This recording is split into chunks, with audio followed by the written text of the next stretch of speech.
আমি সজীব ওয়াজেদ জয় বলছি। আপনারা জানেন, আপনারা নিজের চোখে দেখতে পেরেছেন যে জাতির জনক, জাতির পিতা বঙ্গবন্ধুর বাসা, সেই ঐতিহাসিক ৩২ নম্বরকে পুড়িয়ে ফেলা হয়েছে।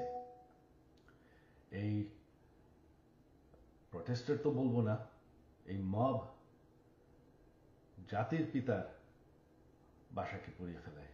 সেই বাসা যেখানে বঙ্গবন্ধুকে হত্যা করা হয়, বঙ্গবন্ধুর আমার পুরা পরিবারকে হত্যা করা হয়, যেই বাসা ৭৫-এর খুনিরাও ধ্বংস করার সাহস পায়নি, যেই বাসা এখন এতদিন ওনার মিউজিয়াম ছিল, সেই বাসাকে তারা পুড়িয়ে ফেলেছে।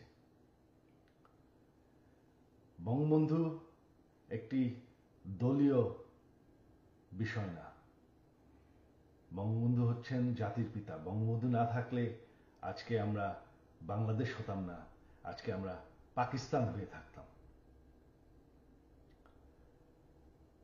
আপনারা জানেন, সামনে 15ই আগস্ট, সেই কালো রাত, যেই রাত্রে বঙ্গবন্ধু এবং আমার পরিবারকে হত্যা করা হয়।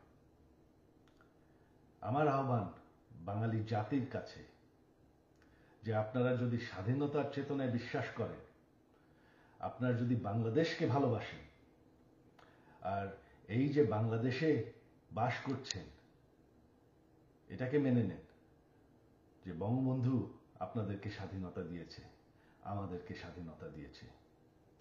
এই 15ই আগস্ট আমার আহ্বান আপনাদের প্রতি, শান্তিপূর্ণভাবে ৩২ নম্বরে গিয়ে ফুল দিয়ে আসবেন, দোয়া করবেন বঙ্গবন্ধুর জন্য, স্বাধীনতার চেতনার জন্য এবং আমার পরিবারের জন্য।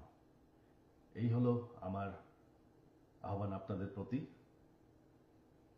ধন্যবাদ। জয় বাংলা, জয় বঙ্গ।